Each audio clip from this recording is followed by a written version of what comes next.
저는 결혼한 지 5년 차예요. 제 아내는 항공사에서 일하는 승무원이죠. 승무원이라는 직업이 어떤 건지는 결혼 전부터 충분히 알고 있었어요. 비행 스케줄이 불규칙하고 밤낮이 바뀌는 일이 다반사라는 것도요. 저는 9시 출근, 6시 퇴근하는 평범한 회사원이었기 때문에 오히려 생활 리듬이 다른 게 서로에게 숨 쉴 공간을 줄 수 있다고 생각했습니다. 실제로 처음 몇 년은 괜찮았어요. 아내가 장거리 비행을 마치고 돌아오면 며칠은 푹 쉬면서 집에서 시간을 보냈고 저도 그 시간에 맞춰서 집에 일찍 들어가려고 노력했죠. 주말에 함께 장을 보러 가거나 동네 카페에서 차를 마시는 게 저희 부부만의 작은 행복이었습니다. 아내는 비행이 없는 날엔 정말 집순이 같았어요. 집만큼 편한 곳이 없다는 말을 입에 달고 살았거든요. 그런데 이상한 변화가 시작된 건 작년 가을쯤이었어요. 처음엔 너무 사소해서 신경도 안 썼습니다. 비행이 없는 날인데 아침 일찍 외출하더니 점심때쯤 들어오는 날이 생겼거든요. 동기들이랑 브런치 먹었어라든가 내일 샵 갔다 왔어 같은 말이었죠. 별로 이상할 게 없었어요. 친구들 만나는 건 당연한 거니까요. 하지만 그게 한 달에 한두 번이 아니라 거의 매주 반복되기 시작했습니다. 비행이 없는 날이 한 달에 고작 6일 정도밖에 안 되는데 그중 4~5번은 집에 없었어요. 평일 낮 시간대가 대부분이었죠. 오늘 스케줄 없으니까 푹 쉬어야겠다고 말해놓고는 오전에 나가서 저녁 무렵에 돌아오는 패턴이 반복됐습니다. 처음엔 그냥 바쁘게 사는 거겠거니 했어요. 그런데 뭔가 찝찝한 느낌이 계속 남아 있었습니다. 아내가 돌아왔을 때 표정이나 말투는 평소와 다를 게 없었는데 왠지 모르게 어딘가 다른 느낌이었달까요? 설명하기 어려운 그런 위화감이었어요. 저는 공유 캘린더에 아내의 비행 스케줄을 기록하기 시작했습니다. 의심해서가 아니라 그냥 아내가 언제 집에 있을지 알고 싶어서였죠. 그렇게 2달 정도 기록을 하다 보니 패턴이 보였어요. 국제선 장거리 비행을 마친 직후 이틀 정도는 정말 집에 있었는데 그 이후부터는 거의 외출을 하더라고요. 그것도 평일 낮에만요. 결정적인 건 어느 날 밤이었습니다. 아내가 샤워를 하러 들어간 사이 거실 소파에 놓인 노트북 화면이 켜져 있었어요. 원래라면 절대 안 봤을 거예요. 하지만 그날따라 제 눈에 들어온 건 화면 왼쪽 상단에 떠 있는 호텔 예약 확인 메일이었습니다. 인천공항 근처의 한 비즈니스 호텔이었어요. 체크인 날짜를 보니 3일 후였는데 제가 기억하기론 그날은 아내한테 비행 스케줄이 없는 날이었습니다. 아내가 며칠 전에 이번 주는 비행도 없고 집에서 쉬면서 밀린 드라마나 봐야겠다고 말했던 게 생각났거든요. 왜 공항 근처 호텔을 예약했을까요? 비행도 없는데요. 혹시 다음날 새벽 비행이 있어서 미리 가는 건가 싶어서 캘린더를 다시 확인했습니다. 그날도 그 다음날도 스케줄은 비어 있었어요. 가슴이 덜컥 내려앉는 느낌이었습니다. 뭔가 잘못됐다는 생각이 머릿속을 스쳤지만 저는 애써 그 생각을 밀어냈어요. 뭐 다른 이유가 있겠지. 동기 생일 파티라든가 아니면 회사 교육이라든가. 하지만 그런 일정이라면 저한테 미리 말했을 겁니다. 숨길 이유가 없으니까요. 그날 밤 잠을 제대로 못 잤어요. 옆에 누워있는 아내의 얼굴을 보면서도 낯설게 느껴졌습니다. 내가 너무 예민한 건가? 스스로에게 물어봤지만 그 찜찜한 느낌은 쉽게 사라지지 않았죠. 이틀 뒤 그날이 왔습니다. 아내는 평소처럼 아침에 일어나서 가볍게 운동복을 입고 백팩을 챙겼어요. 오늘 동네 카페에서 책 좀 읽고 올게. 집에만 있으니까 답답해서라고 말하더니 밖으로 나갔죠. 저는 출근 준비를 하면서도 계속 신경이 쓰였습니다. 회사에 도착해서도 일이 손에 잡히지 않았어요. 점심시간이 되자 더 이상 참을 수가 없었습니다. 저는 팀장님께 오후에 급한 개인 사정이 생겨서 반차를 써야 할 것 같다고 말씀드렸고 다행히 승인을 받았어요. 집으로 가는 길에 마음이 복잡했습니다. 내가 지금 뭐 하는 거지? 아내를 의심하고 있는 건가? 하지만 호텔 예약 메일이 계속 머릿속에서 맴돌았어요. 확인하지 않으면 계속 불안할 것 같았습니다. 집 근처 편의점 앞에서 차를 세우고 기다렸습니다. 오후 1시쯤 됐을 때 아내가 택시를 타고 나가는 모습이 보였어요. 저는 조심스럽게 차를 몰아 뒤를 따라갔습니다. 택시는 시내 방향이 아니라 외곽으로 향했고 결국 공항 방향 고속도로로 진입했죠. 설마 정말로 그 호텔에 가는 건가? 심장이 빠르게 뛰기 시작했습니다. 손에 땀이 차고 입술이 바짝 말랐어요. 택시는 공항 근처 호텔 단지에서 멈췄고 아내는 자연스럽게 그중 한 곳으로 들어갔습니다. 제가 노트북에서 봤던 바로 그 호텔이었어요. 저는 호텔 맞은편 주차장에 차를 세우고 한참을 앉아 있었습니다. 머릿속이 하얘졌어요. 이제 어떻게 해야 하나? 들어가서 확인해야 하나? 하지만 뭘 확인한다는 건가? 그냥 혼자 쉬러 온 걸 수도 있잖아요. 아니, 그럴 리 없었습니다. 집에서 쉬겠다고 해놓고 굳이 호텔을 예약할 이유가 없으니까요. 게다가 공항 근처라니요. 뭔가 숨기는 게 분명했습니다. 저는 차에서 내려 호텔 로비 쪽으로 걸어갔습니다. 하지만 안으로 들어갈 순 없었어요.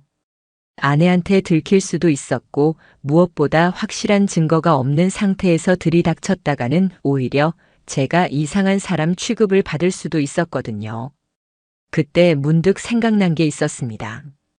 대학 동기 중에 호텔 업계에서 일하는 친구가 있었어요. 마침 이 근처 다른 호텔 지배인으로 일한다고 들었던 기억이 났죠. 저는 급하게 전화를 걸었습니다. 나 급한 일이 생겼는데 혹시 시간 있어? 커피 한 잔만 하자. 30분 뒤 저는 그 친구를 만나 조심스럽게 상황을 설명했습니다. 처음엔 믿기지 않는다는 표정이었지만 제 절박한 모습을 보더니 진지하게 들어주더군요. 그 호텔 직원들한테 직접 물어볼 순 없어. 개인정보 문제도 있고. 로비 카페에서 기다리면서 지켜보는 건 어때? 나가는 모습이라도 확인하면 되잖아. 맞는 말이었습니다. 저는 친구와 헤어진 뒤 다시 그 호텔로 돌아왔어요. 로비 한쪽 카페에 자리를 잡고 커피를 시켜놓고 입구 쪽을 계속 주시했습니다. 3시간이 넘게 지났을까요? 저녁 6시쯤 드디어 아내가 나타났습니다. 그런데 혼자가 아니었어요. 파일럿 유니폼을 입은 남자와 함께였습니다. 둘은 로비에서 잠깐 이야기를 나누더니 각자 다른 차를 타고 떠났죠. 저는 그 자리에서 얼어붙었습니다. 손에 든 커피잔이 떨릴 정도였어요. 확실한 건 아니었지만 그 장면만으로도 충분히 의심할 만한 상황이었습니다. 집으로 돌아오는 길 내내 머릿속이 복잡했어요. 아내는 저보다 먼저 집에 도착해 있었고 아무렇지 않게 오늘 카페에서 책 읽다가 산책도 하고 왔어. 날씨 좋더라고 말했습니다. 그날 밤 저는 결심했습니다. 더 확실한 증거가 필요하다고요. 그리고 그 증거를 모으기 위해서라도 당분간은 아무것도 모르는 척해야 한다는 것도요. 그날 이후 저는 평소처럼 행동하려고 노력했습니다. 아내 앞에서는 아무것도 모르는 척 퇴근하면 오늘 회사에서 이런 일이 있었어라며 일상적인 대화를 나눴죠. 하지만 속으로는 계속 관찰하고 있었어요. 아내의 말투, 표정, 그리고 행동 패턴 하나하나를요. 일주일 뒤 아내가 또다시 내일 비행 없으니까 집에서 쉴 거야 라고 말했습니다. 이제는 그 말이 들릴 때마다 온몸에 긴장이 흘렀어요. 저는 조용히 고개만 끄덕였죠. 응, 푹 쉬어. 피곤할 텐데. 다음 날 아침 저는 일부러 평소보다 일찍 출근한다고 말했습니다. 오늘 아침 회의가 있어서 일찍 나가야 해. 아내는 그래. 조심히 다녀와라며 자연스럽게 보내주더군요. 하지만 저는 회사에 가지 않았어요. 집 근처 대형마트 주차장에 차를 세워두고 아내의 움직임을 기다렸습니다. 오전 10시쯤 아내가 집에서 나왔습니다. 이번엔 캐주얼한 원피스에 선글라스를 쓰고 있었어요. 가벼운 크로스백 하나만 들고 나왔죠. 택시를 잡아 타고 출발하는 모습을 보며 저도 조심스럽게 뒤를 따라갔습니다. 그런데 이번엔 공항 방향이 아니었어요. 시내 중심가로 향하더니 강남 쪽 고급 호텔 앞에서 멈췄습니다. 제가 지난번에 봤던 공항 근처 호텔보다 훨씬 고급스러운 곳이었죠. 아내는 익숙한 듯 로비로 들어갔고 저는 맞은편 카페에 자리를 잡았습니다. 이번엔 오래 기다리지 않았어요. 20분쯤 지났을 때 그 파일럿이 나타났습니다. 지난번에 봤던 바로 그 사람이었죠. 평상복 차림이었지만 걸음걸이며 체격이 똑같았어요. 그는 주차장에서 차를 세우고 로비로 들어갔습니다. 저는 가슴이 내려앉는 걸 느꼈어요. 하지만 여기서 감정적으로 행동하면 안 된다는 걸 알고 있었습니다. 증거가 필요했죠. 확실한 증거가요. 저는 스마트폰을 꺼내 사진을 몇 장 찍었습니다. 남자가 호텔로 들어가는 모습, 그리고 시간을 확인할 수 있도록 화면도 함께 찍어뒀어요. 그리고 기다렸습니다. 4시간이 넘게요. 오후 3시가 넘어서자 둘이 함께 나왔습니다. 나란히 걸으면서 뭔가 이야기를 나누고 있었는데 그 모습이 너무나 자연스러웠어요. 마치 오래 알고 지낸 사이처럼요. 로비 입구 근처에서 잠깐 멈춰 서더니 남자가 아내의 어깨에 손을 올렸습니다. 순간적이었지만 분명히 봤어요. 저는 그 장면을 동영상으로 남겼습니다. 손이 떨렸지만 최대한 흔들리지 않게 찍으려고 노력했죠.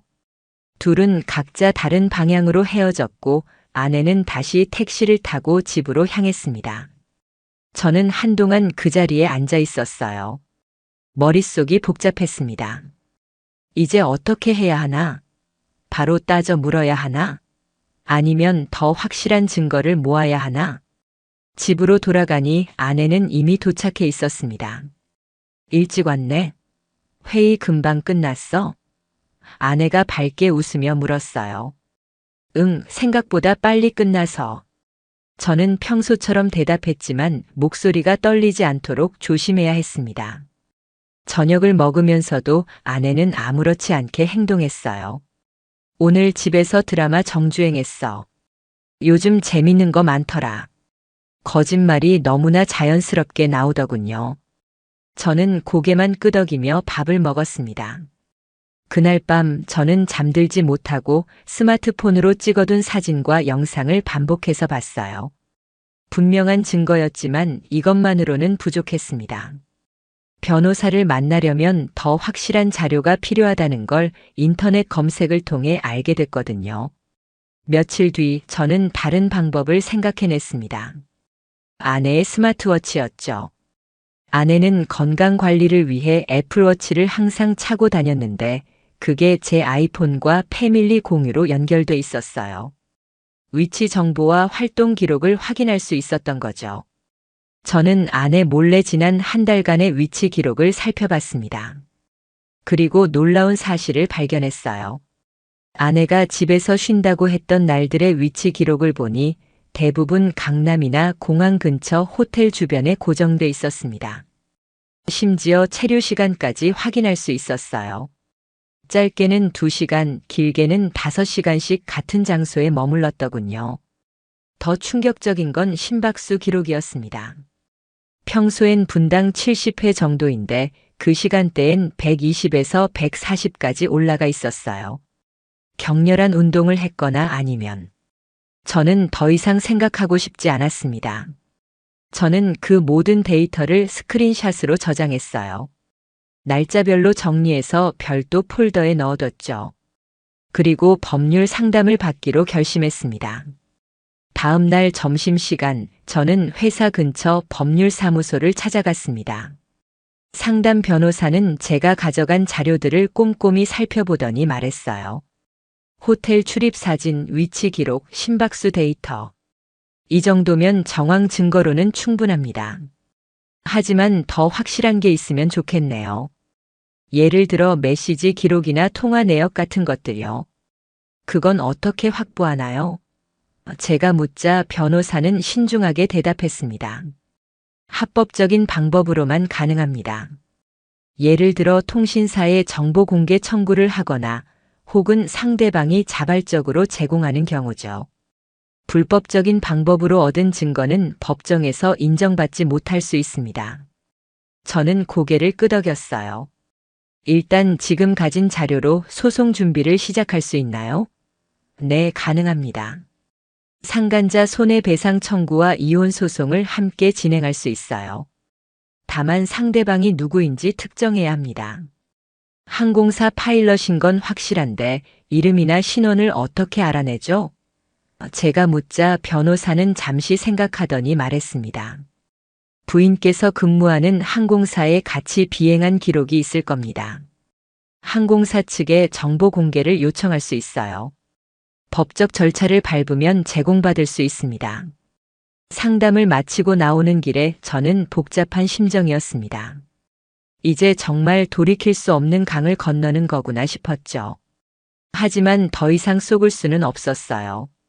그날 저녁 아내가 또다시 말했습니다. 나 내일 비행 스케줄 있어. 오후에 출발이야.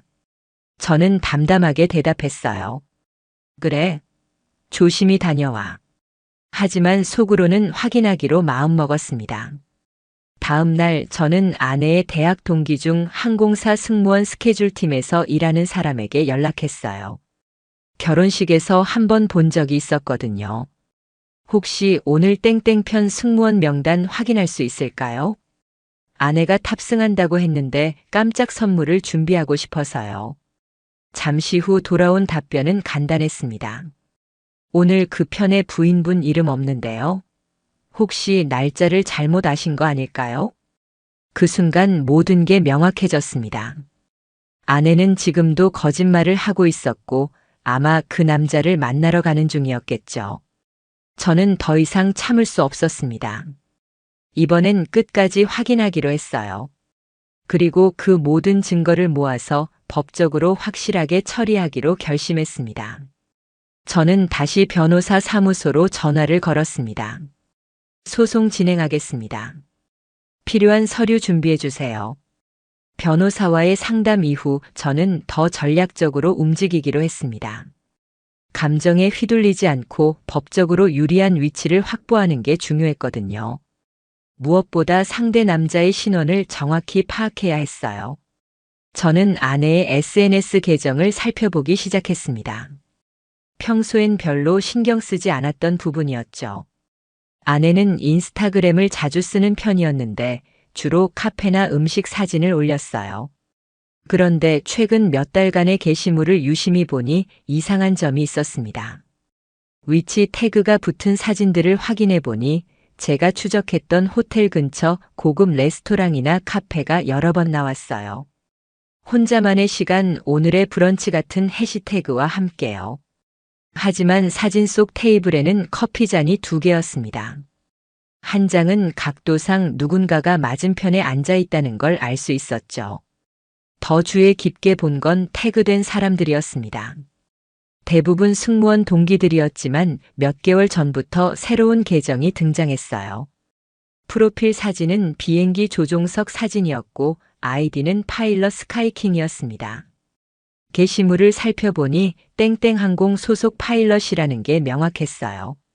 업무 관련 사진들과 함께 해외 여러 도시의 풍경 사진이 올라와 있었거든요. 결정적인 건 댓글이었습니다. 아내가 올린 몇몇 사진에 그 계정이 댓글을 남겼더군요. 역시 센스가 좋네 거기 분위기 좋죠 같은 짧은 멘트들이었지만 둘 사이에 친밀감이 느껴졌어요. 일반적인 동료 관계라면 쓰지 않을 말투였습니다. 저는 그 계정을 더 파고들었습니다. 팔로워 목록을 보니 땡땡항공 관련 계정들이 많았고 특히 아내의 동기 승무원들 중 몇몇이 팔로우하고 있었어요. 그중 한 명이 아내랑 친한 후배였습니다. 저도 몇 번 만난 적이 있는 사람이었죠.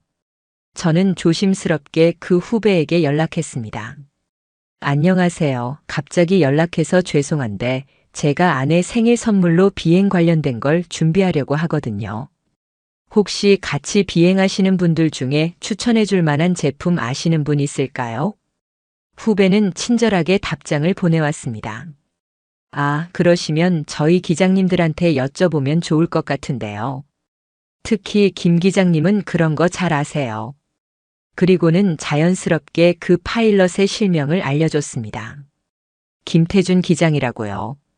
저는 곧바로 그 이름으로 검색했습니다. 항공사 공식 블로그에서 인터뷰 기사를 찾을 수 있었어요. 사진도 있었는데 제가 호텔에서 봤던 그 남자가 맞았어요. 하지만 더 충격적인 사실을 발견했습니다. 기사 하단에 아내와 두 아들과 함께 행복한 가정을 꾸리고 있다는 문구가 있었던 거죠. 그 사람도 기혼자였습니다. 순간 머리가 복잡해졌어요. 아내만 배신자가 아니라 상대 남자도 자기 가정을 배신하고 있었던 겁니다. 저는 곧바로 변호사에게 연락했습니다. 상대방 신원 파악했습니다. 그리고 그 사람도 기혼자예요. 변호사는 잠시 침묵하더니 말했습니다. 그렇다면 상대방 배우자도 피해자네요. 경우에 따라서는 공동소송을 진행할 수도 있습니다. 일단 더 확실한 증거를 확보하시고 그쪽 배우자에게도 알릴 필요가 있을 것 같은데요. 어떻게 연락하죠? 제가 묻자 변호사는 신중하게 답했습니다. 일단은 더 지켜보세요. 성급하게 움직이면 오히려 증거를 인멸할 수 있으니까요. 확실한 증거를 확보한 다음에 움직이는 게 좋습니다. 며칠 뒤 기회가 왔습니다. 아내가 이번 주말에 회사 동기들이랑 여행 간다고 말한 거예요. 1박 2일로 제주도에 간다고 했죠. 저는 그래, 재밌게 다녀와라고 말했지만 속으로는 의심하고 있었습니다. 아내가 출발하는 날 저는 몰래 짐을 확인했어요. 평소 친구들과 여행 갈 때와는 다른 점이 있었습니다. 평소라면 편한 운동복이나 청바지를 챙겼을 텐데 이번엔 원피스와 화장품이 많았어요. 마치 누군가를 만나러 가는 것처럼요. 저는 아내가 출발한 직후 제주도행 항공편을 검색했습니다. 그리고 항공사 마일리지 조회 시스템에 접속했어요. 부부는 마일리지를 공유할 수 있었기 때문에 아내의 탑승 기록을 볼 수 있었죠. 놀랍게도 아내 명의로 예약된 제주도행 항공권은 없었습니다. 대신 당일 오전 인천 출발 방콕행 항공권이 예약돼 있었어요. 그것도 2장이나요. 좌석 배치를 보니 나란히 앉는 자리였습니다. 가슴이 철렁 내려앉았어요. 제주도가 아니라 해외여행이었던 겁니다. 그것도 그 남자와 함께요. 저는 예약자 정보를 확인했습니다. 김태준. 바로 그 기장의 이름이었죠. 저는 즉시 스크린샷을 찍어뒀습니다. 예약 날짜, 좌석 번호, 출발 시간까지 전부요. 이건 결정적인 증거였어요. 단순히 업무상 만남이나 우연한 동행이 아니라 계획된 여행이었다는 증거였죠. 그날 저녁 아내에게서 카카오톡이 왔습니다. 제주도 날씨 좋다. 내일 오름 등산 가기로 했어. 거짓말이 너무나 자연스러웠어요. 저는 재밌게 놀아라고 답장을 보냈지만 손이 떨렸습니다. 저는 변호사에게 모든 자료를 전달했어요. 항공권 예약 내역, SNS 계정 정보, 위치 기록, 그리고 호텔에서 찍은 사진들까지요. 변호사는 이 정도면 충분합니다. 이제 소송 준비를 시작할 수 있어요 라고 말했습니다. 그런데 상대방 배우자에게는 언제 알리죠? 제가 묻자 변호사는 신중하게 답했습니다. 소송장이 접수된 후에 알리는 게 좋습니다. 미리 알리면 증거인멸의 우려가 있으니까요. 법원에 정식으로 서류가 제출되면 그때 상대방 배우자에게도 연락하시면 됩니다. 주말이 지나고 아내가 돌아왔습니다. 제주도 너무 좋았어. 날씨도 완벽하고. 태연하게 거짓말을 하는 아내를 보며 저는 아무 말도 하지 않았어요. 대신 속으로 생각했죠. 이제 곧 끝이다. 내가 만든 거짓말의 집이 무너지는 걸 보게 될 거야. 다음 날 저는 변호사 사무소에서 소장에 서명했습니다. 상간자 손해배상 청구 소송과 이혼 청구 소송 두 가지 모두요. 변호사는 일주일 안에 법원에 접수됩니다. 그 후 상대방들에게 송달되고 본격적인 절차가 시작될 겁니다라고 설명했어요. 저는 고개를 끄덕였습니다. 이제 정말 돌아갈 수 없는 강을 건넜구나 싶었죠. 하지만 후회는 없었어요. 오히려 마음 한편이 시원했습니다. 더 이상 속지 않아도 되니까요. 소장이 법원에 접수된 건 목요일 오전이었습니다. 변호사로부터 정식 접수 완료됐습니다. 조만간 피고 측에 송달될 겁니다라는 문자를 받았을 때 제 손은 떨리지 않았어요. 오히려 담담했습니다. 이제 시작이구나 싶었죠. 집에서는 여전히 평온한 척했습니다. 아내는 방콕 여행 이후로도 아무 일 없다는 듯 일상을 보내고 있었어요. 다음 주에 유럽 노선 들어가. 일주일 정도 비울 것 같아. 거짓말인지 진짜인지 이젠 구분도 안 됐습니다. 저는 그냥 조심히 다녀와라고만 답했죠. 월요일 오후 변호사에게서 전화가 왔습니다. 피고인 김태준 씨 측에 소장이 송달됐습니다. 그리고 부인 측에도 이혼 청구 소장이 도달했을 거예요. 드디어 그들도 알게 된 거죠. 자신들의 행동이 법정으로 가게 됐다는 사실을요. 저는 변호사에게 물었습니다. 김태준 씨 부인에게는 어떻게 연락하면 될까요? 변호사는 잠시 생각하더니 말했어요. 제가 먼저 연락해 보겠습니다. 법률 대리인 자격으로 상황을 설명하고 만약 원하신다면 직접 만나실 수 있도록 주선하겠습니다. 이틀 뒤 변호사 사무소에서 그분을 만났습니다. 30대 중반으로 보이는 단정한 인상의 여성이었어요. 눈가가 약간 붓고 피곤해 보였어요. 처음 뵙겠습니다. 이런 식으로 만나게 돼서 송구스럽습니다. 제가 먼저 인사하자 그분도 고개를 숙였어요. 저도요. 솔직히 믿고 싶지 않았는데 소장을 받고 나니 현실이 되더라고요. 우리는 서로의 증거를 공유했습니다. 저는 호텔 사진과 항공권 예약 내역, 위치 기록을 보여줬고 그분은 남편의 신용카드 내역서를 꺼내 보여줬어요. 이거 보세요. 제가 모르는 호텔 결제가 여러 건 있어요. 날짜를 보니 당신이 찍은 사진들이랑 정확히 일치하네요. 그분의 목소리는 떨리지 않았지만 손에 든 서류가 미세하게 흔들리고 있었습니다. 사실 작년부터 이상하다고 생각했어요. 비행 스케줄이 없는데도 집에 안 들어오는 날이 많았거든요. 회사 일이라고 했는데 이제 보니 전부 거짓말이었네요. 저는 조심스럽게 물었습니다. 혹시 남편분이 뭐라고 하던가요? 소장 받고 나서요.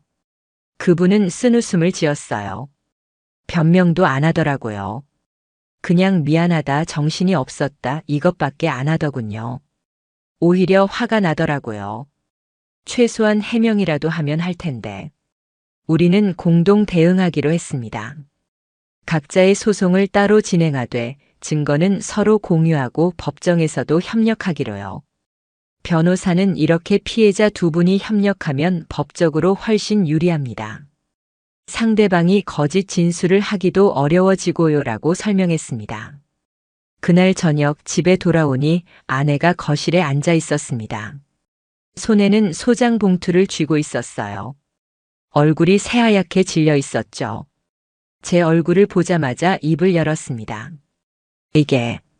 이게 뭐야? 소송이라니 대체 무슨? 저는 현관에서 신발을 벗으며 담담하게 말했습니다. 읽어보면 알 거야. 거기 다 나와 있으니까. 아내는 벌떡 일어나 제 앞을 막아섰어요. 잠깐 설명 좀 해줘. 이게 대체 무슨 상황이야? 내가 설명할 게 뭐가 있어? 내가 한 일들을 법원에 제출했을 뿐이야. 제가 차갑게 대답하자 아내의 표정이 굳어졌습니다. 무슨 소리야? 내가 뭘 했다는 거야? 방콕 여행 재밌었어?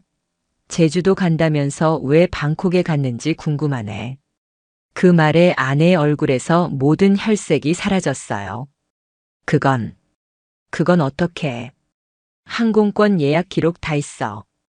김태준 기장이랑 나란히 앉은 좌석까지 전부. 아내는 그 자리에 주저앉았습니다. 입술이 파르르 떨리더니 눈물이 흘러내렸어요. 정말 미안해.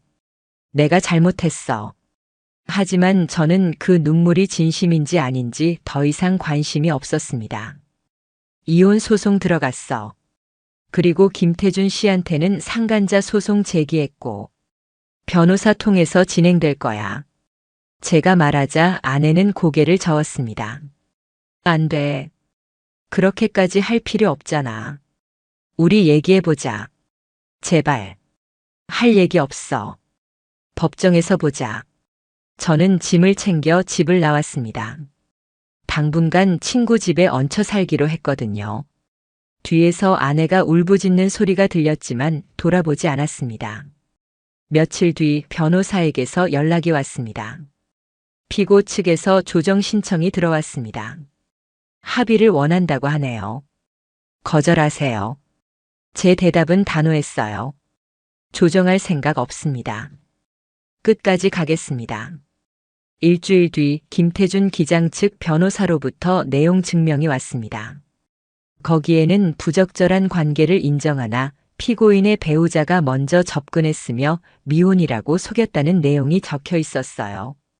책임을 아내에게 전가하려는 시도였죠. 저는 즉시 김태준 씨 부인에게 연락했습니다. 내용 증명 보셨죠? 네, 봤어요. 어이가 없더라고요.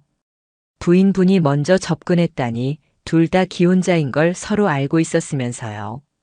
그분의 목소리에는 분노가 섞여 있었습니다. 제 아내 SNS 기록 보면 작년부터 댓글 주고받은 게 다 나와요.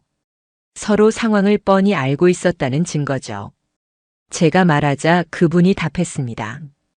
저도 남편 통화 기록 확보했어요. 작년 10월부터 특정 번호로 통화한 게 수십 건이에요. 그 번호가 부인분 거라면 증거로 쓸 수 있을 것 같은데요. 우리는 다시 만나 증거를 교환했습니다.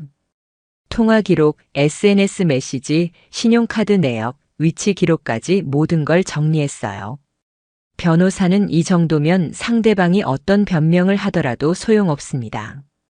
명백한 불륜 관계로 인정될 겁니다라고 말했습니다. 그 사이 아내는 계속 연락을 시도했습니다. 전화, 문자, 카카오톡까지 수십 통이 왔어요.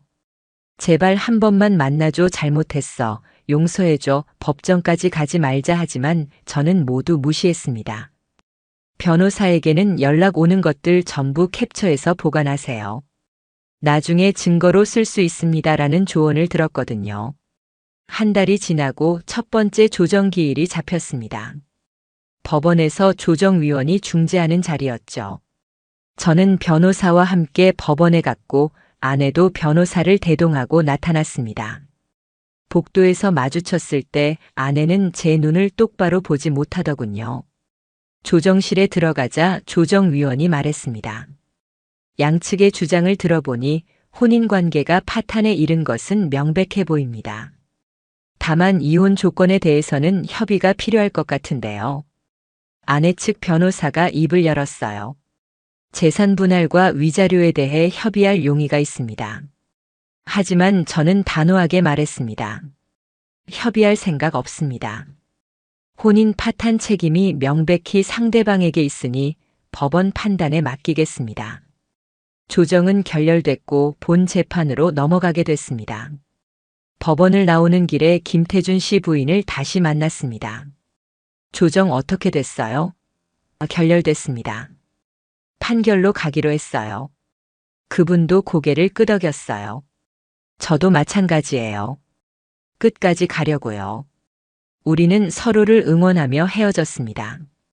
각자의 싸움이었지만 같은 편이라는 연대감이 있었죠. 본 재판이 시작되자 생각지도 못한 곳에서 파장이 일어나기 시작했습니다. 먼저 움직인 건 항공사 쪽이었어요. 김태준 기장에게 소송이 제기됐다는 사실이 회사에 알려진 거죠. 항공사는 이미지 관리에 민감할 수밖에 없는 업종이다 보니 즉각 내부 조사에 들어갔다고 합니다. 김태준 씨 부인에게서 연락이 왔어요. 남편이 회사에서 대기 발령 받았대요. 당분간 비행 못 들어간다고 하더라고요. 목소리에 씁쓸함이 묻어났습니다. 12년 쌓아온 경력이 한순간에 무너지는 거 보니까 속은 시원한데 또 한편으론 허무하네요. 제 아내 쪽도 마찬가지였습니다. 승무원 동기들 사이에서 소문이 퍼진 거예요. 저는 직접 알리지 않았지만 법원 소송은 공개 정보라 누군가 찾아봤던 것 같았습니다. 아내의 친한 후배에게서 조심스러운 연락이 왔어요. 소송 진행 중이시라는 거 들었는데 그게 사실인가요? 저는 더 이상 숨길 이유가 없다고 판단했습니다. 응, 맞아. 이혼 소송 중이야. 후배는 한참을 침묵하더니 말했어요. 사실 저희도 몇 달 전부터 이상하다고 생각했어요. 언니가 김 기장님이랑 너무 자주 붙어 다니셨거든요. 얼마나 자주? 제가 묻자 후배는 조심스럽게 답했습니다. 비행 전날 브리핑하러 공항 가면 둘이 항상 같이 커피 마시고 계셨어요. 처음엔 그냥 선후배 사이인 줄 알았는데 분위기가 좀 달랐어요. 너무 편해 보였달까요? 더 충격적인 이야기가 이어졌습니다.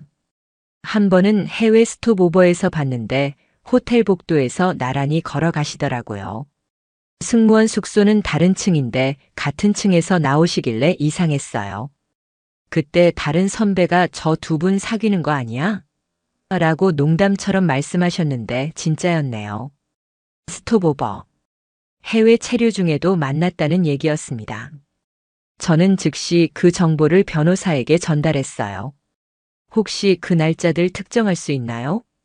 비행 기록과 대조하면 증거로 쓸 수 있을 것 같은데요.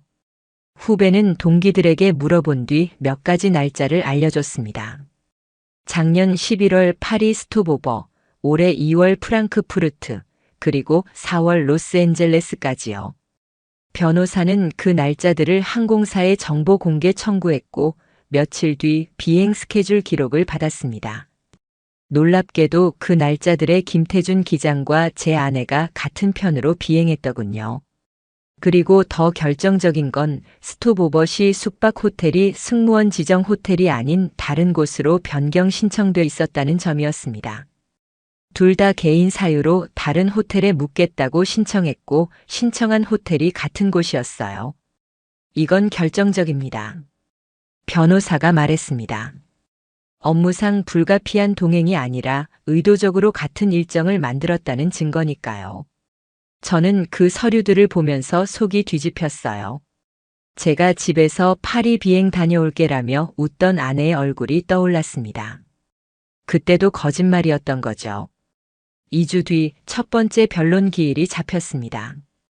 법정에 들어서니 아내가 먼저 와 있었어요. 예전과는 완전히 다른 모습이었습니다. 화장기 없는 얼굴에 수척해진 모습, 그리고 불안한 눈빛이었죠. 옆에는 변호사가 앉아 있었습니다. 재판이 시작되고 제 측 변호사가 증거들을 제출했습니다. 호텔 사진, 항공권 예약 내역, 위치 기록, SNS 대화 캡처, 그리고 해외 스톱오버 기록까지요. 판사는 하나하나 꼼꼼히 살펴보더니 아내 측 변호사에게 물었습니다. 피고 측에서는 이에 대해 어떻게 답변하시겠습니까? 아내 측 변호사가 입을 열었어요. 피고는 일시적인 정신적 방황 상태에 있었으며 깊은 관계로 발전하지는 않았다고 주장합니다. 또한 상대 남성이 기혼자임을 늦게 알게 되었다고 합니다. 제 변호사가 즉각 반박했습니다. 그렇다면 작년부터 이어진 SNS 대화는 어떻게 설명하시겠습니까? 여기 제출된 증거를 보시면 피고와 상간남은 서로의 가정 상황을 명확히 알고 있었습니다. 스크린에 확대된 SNS 대화가 떴습니다. 오늘 남편 야근이래. 저녁 시간 괜찮아? 아내가 보낸 메시지였습니다. 그 아래 김태준의 답장이 있었죠. 나도 마침 아이들 할머니 댁 한다고 했어. 7시에 봐. 서로의 배우자와 가족을 속이고 만났다는 증거였습니다. 법정은 조용했습니다. 아내는 고개를 숙인 채 아무 말도 하지 못했어요. 판사가 물었습니다. 피고 본인 이 대화가 사실입니까? 한참을 침묵하던 아내가 작게 대답했습니다. 네. 재판이 끝나고 복도로 나왔을 때 아내가 제 뒤를 쫓아왔습니다. 잠깐만 얘기 좀 하자. 저는 걸음을 멈추지 않았어요. 변호사 통해서 해. 아내가 제 팔을 붙잡았습니다. 제발 마지막으로 한 번만 들어줘. 저는 차갑게 아내의 손을 뿌리쳤습니다. 할 말 없어. 법정에서 본 게 전부야. 아내의 눈에서 눈물이 흘러내렸어요. 나 진짜 미쳤었어. 그 사람한테 마음이 있었던 게 아니라 그냥 일상이 지루해서. 그래서 제가 물었습니다. 일상이 지루하면 다른 남자 만나도 된다는 거야? 5년 동안 쌓아온 결혼 생활이 그렇게 가벼웠어? 아내는 대답하지 못했습니다. 저는 그대로 돌아섰어요. 며칠 뒤 아내의 부모님에게서 연락이 왔습니다.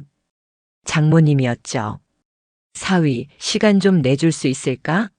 저희가 한번 보고 싶은데. 목소리에 조심스러움이 묻어났습니다. 저는 망설였지만 결국 만나기로 했어요. 카페에서 마주 앉은 장인어른과 장모님은 많이 수척해 보였습니다. 장모님이 먼저 입을 여셨어요. 사위, 정말 미안해. 우리 애가 큰 잘못을 했다는 거 알아. 부모로서 제대로 가르치지 못한 내 책임이야. 장인어른도 깊게 한숨을 쉬시며 말씀하셨습니다. 사위한테 면목이 없네. 그런데 혹시 한 번만 더 생각해 줄 수 없을까? 애가 지금 너무 힘들어하고 있어. 저는 조용히 고개를 저었습니다. 죄송하지만 이미 결심했습니다. 더 이상 같이 살 수 없어요. 장모님의 눈에 눈물이 고였습니다. 사위 마음은 알겠어. 그러면 소송은 조금 덜 힘들게 끝낼 수는 없을까? 무슨 말씀이세요? 제가 묻자 장인어른이 설명하셨어요. 재산 분할이나 위자료 같은 건 최대한 양보하겠네. 그러니 협의 이혼으로 해주실 수 없겠어? 법정에서 계속 다투면 우리 애가 더 힘들어질 것 같아서. 저는 단호하게 대답했습니다. 저도 딸을 속인 게 아니라 딸이 저를 속인 겁니다. 그리고 이건 단순한 이혼이 아니에요. 상간남에 대한 책임도 물어야 하고 그 과정에서 진실이 밝혀져야 해요. 장인어른과 장모님은 더 이상 말씀하지 못하셨습니다. 같은 시기 김태주는 회사에서 정직 처분을 받았다고 합니다. 그의 부인이 알려줬어요. 소송 기록이 회사에 정식으로 통보됐나 봐요. 징계위원회가 열렸대요. 6개월 정직이래요. 목소리에는 담담함과 동시에 안도감이 섞여 있었습니다. 6개월이면 사실상 경력에 큰 타격이죠? 제가 묻자 그분이 답했습니다. 내 승진도 물 건너갔고 복귀에도 예전 같은 대우는 못 받을 거예요. 자업자득이죠. 재판은 계속 진행됐고 증거는 쌓여만 갔습니다. 이제 결론을 향해 가고 있었어요. 두 번째 변론 기일이 다가오면서 예상치 못한 상황이 벌어졌습니다. 김태준 측 변호사로부터 제 변호사에게 전화가 온 거예요. 피고인 김태준이 추가 진술서를 제출하겠다고 합니다. 내용을 들어보니 기가 막혔습니다. 김태준은 진술서에서 상대 여성이 결혼 생활에 불만이 많다며 먼저 위로를 구했고 자신은 동료로서 조언을 해주다가 관계가 깊어졌다고 주장했어요. 심지어 상대 여성이 이혼 계획이 있다고 먼저 말했으며 자신은 그녀를 도와주려는 마음이었다는 황당한 변명까지 덧붙였더군요. 제 변호사는 코웃음을 쳤습니다. 전형적인 책임 회피네요. 상대방 배우자에게 모든 걸 떠넘기려는 거죠. 저도 분노가 치밀었어요.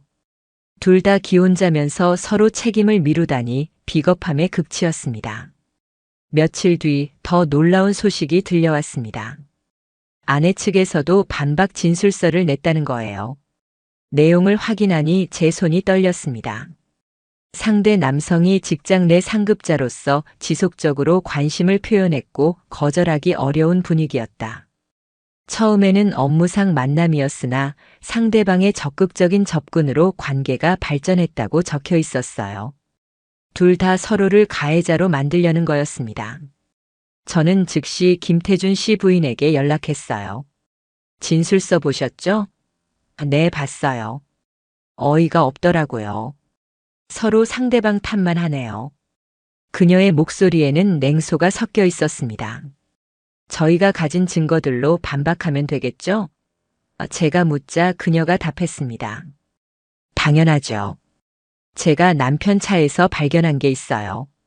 블랙박스 메모리 카드요. 남편이 백업 안 한 줄 알았나 봐요. 거기에 뭐가 있는데요? 지난해 크리스마스 전날 영상이에요. 부인분을 호텔 앞까지 데려다주는 장면이 찍혀 있어요. 차 안에서 대화하는 것도 녹음돼 있고요. 저는 즉각 변호사에게 그 사실을 전달했고 김태준 씨 부인은 블랙박스 영상을 법원에 제출했습니다. 며칠 뒤 받아본 영상 파일을 보는 순간 제 가슴이 내려앉았어요. 김태준의 차 안에서 두 사람이 웃으며 대화하고 있었습니다. 오늘 늦어도 괜찮아? 아내의 목소리였어요.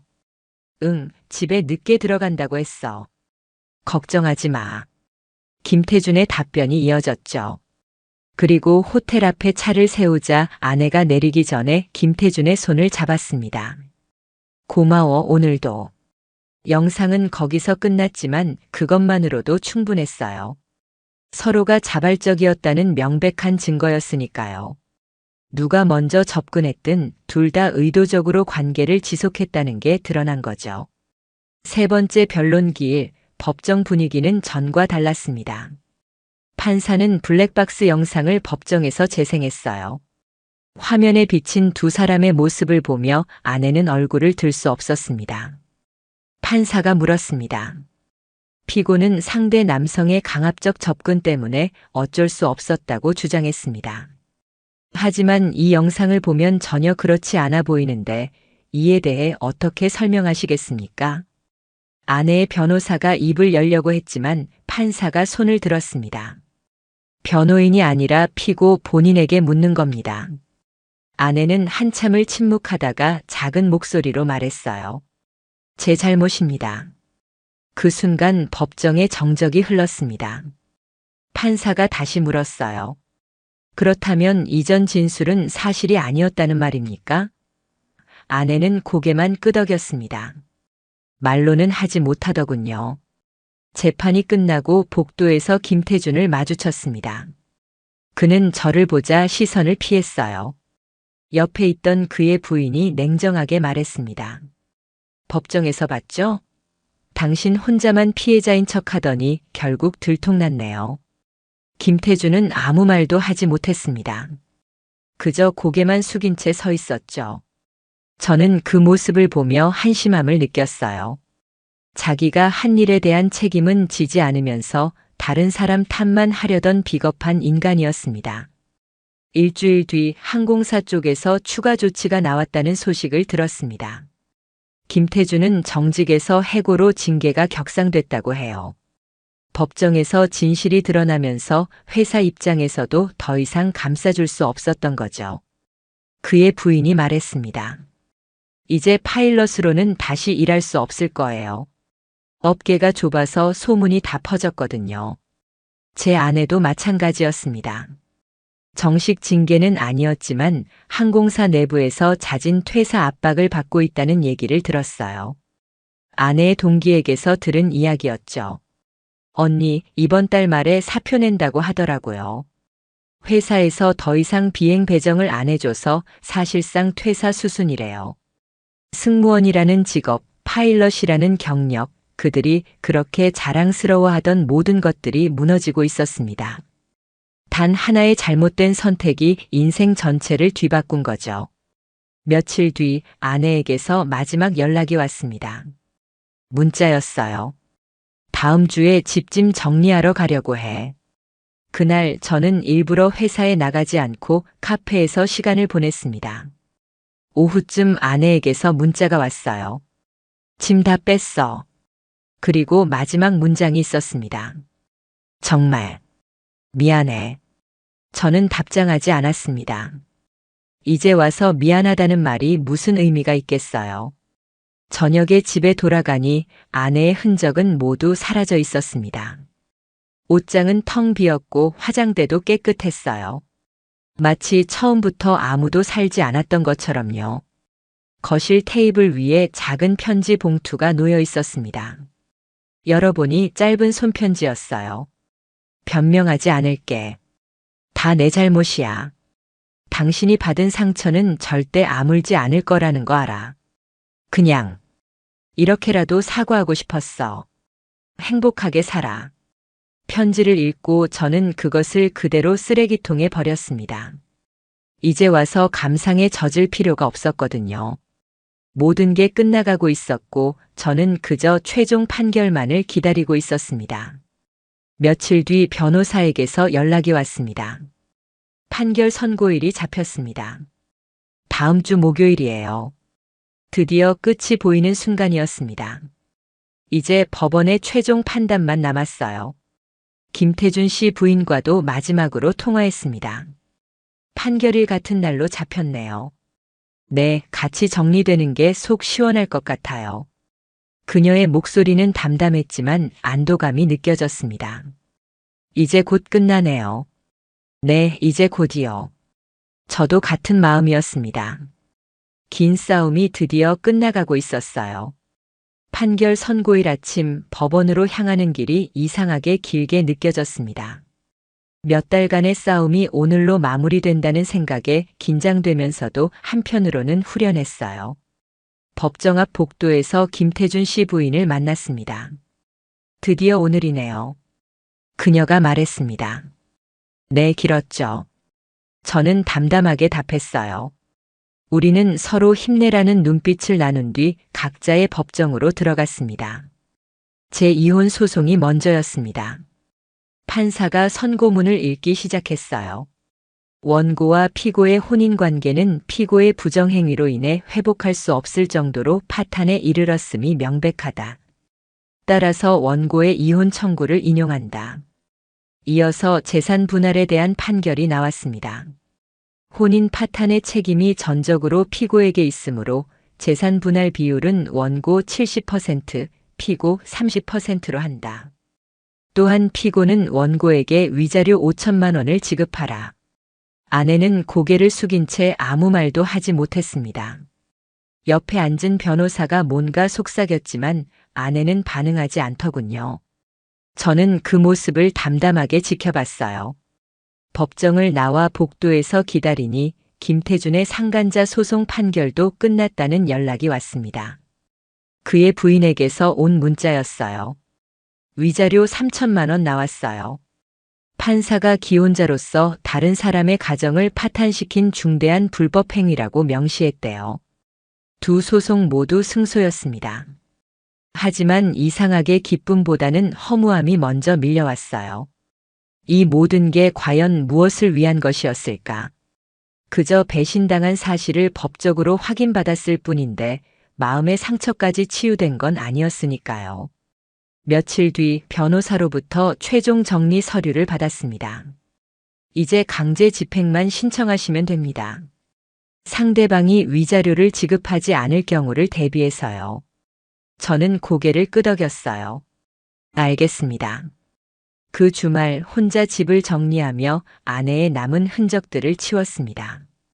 서랍 깊숙한 곳에서 우리의 결혼사진 앨범이 나왔어요. 행복하게 웃고 있던 두 사람의 모습이 낯설게 느껴졌습니다. 저 때는 진짜였을까?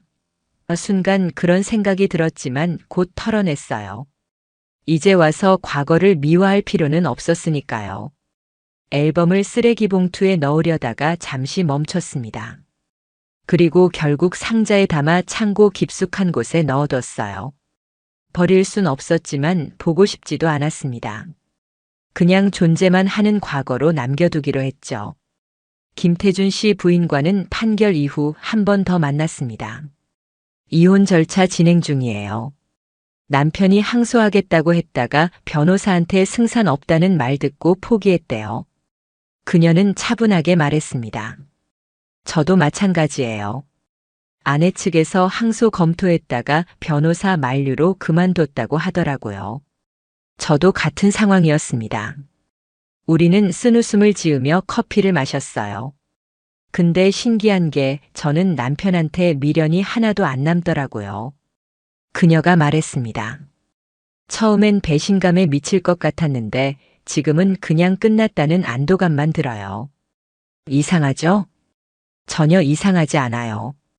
저도 똑같거든요. 저는 공감했습니다. 오히려 이 사람들이랑 헤어져서 다행이라는 생각까지 들어요. 더 늦기 전에 알게 된 게 천만다행이죠. 그 후로 각자의 일상으로 돌아갔습니다. 저는 회사 일에 집중했고 주말엔 혼자 등산을 가거나 친구들을 만났어요. 처음엔 어색했지만 점점 혼자 있는 시간이 편해졌습니다. 아내가 어떻게 지내는지는 알 수 없었습니다. 공통 지인들도 저한테는 아내 이야기를 꺼내지 않았거든요. 어쩌면 다들 조심스러워하는 것 같았어요. 저도 굳이 물어보지 않았습니다. 알고 싶지도 않았으니까요. 다만 한 번 아내의 동기에게서 우연히 들은 이야기가 있었습니다. 언니, 지금 부모님 댁에 내려가 계시대요. 당분간은 서울 안 올라온다고 하시더라고요. 그게 마지막으로 들은 아내 소식이었습니다. 김태주는 어떻게 됐는지 그의 부인을 통해 들었어요. 재취업 시도했다가 다 거절당했대요. 항공업계에서 완전히 퇴출된 거죠. 지금은 친구 사업 도와주면서 근근히 산다고 하더라고요. 몇 달이 흐른 어느 날 제 계좌로 돈이 입금됐습니다. 위자료였어요. 아내가 판결대로 지급한 거죠. 금액을 확인하는 순간 이제 정말 모든 게 끝났다는 걸 실감했습니다. 그날 저녁 혼자 조용히 저녁을 먹으며 생각했습니다. 이 돈이 제 상처를 치유해 줄 순 없겠지만 적어도 새로운 시작을 위한 밑거름은 될 수 있을 거라고요. 지금도 가끔 그때 일들이 떠오릅니다. 호텔 앞에서 떨리는 손으로 사진을 찍던 순간, 법정에서 판결문을 듣던 순간, 그리고 텅 빈 집에 혼자 돌아왔던 순간들이요. 하지만 이상하게 후회는 없어요. 오히려 잘한 선택이었다고 생각합니다. 만약 그때 눈 감고 넘어갔다면 평생 속으며 살았을 테니까요. 차라리 고통스럽더라도 진실을 마주하고 잘못된 관계를 정리한 게 맞았습니다. 친구들은 가끔 새로운 사람 만나볼 생각 없어? 라고 묻곤 해요. 저는 그냥 웃으며 천천히라고 답합니다. 아직은 혼자가 편하거든요. 누군가를 다시 믿는다는 게 쉽지 않기도 하고요. 하지만 언젠가는 다시 시작할 수 있을 거라고 생각해요. 지금 당장은 아니더라도 시간이 지나면 상처도 아물고 다시 누군가를 사랑할 수 있게 되겠죠. 그때까지는 저 자신을 돌보며 하루하루 살아가는 것, 그것만으로도 충분합니다. 지금 이 순간 저는 자유롭습니다. 거짓말도 의심도 배신도 없는 삶을 살고 있어요. 비록 혼자지만 적어도 거짓된 관계 속에서 숨막히는 것보단 훨씬 낫습니다. 그게 제가 이긴 싸움 끝에 얻은 가장 큰 선물입니다. 진실 앞에 서는 용기, 그리고 스스로를 지킬 수 있다는 자신감이요. 앞으로 어떤 삶이 펼쳐질지 모르겠지만 최소한 더 이상 속지는 않을 겁니다.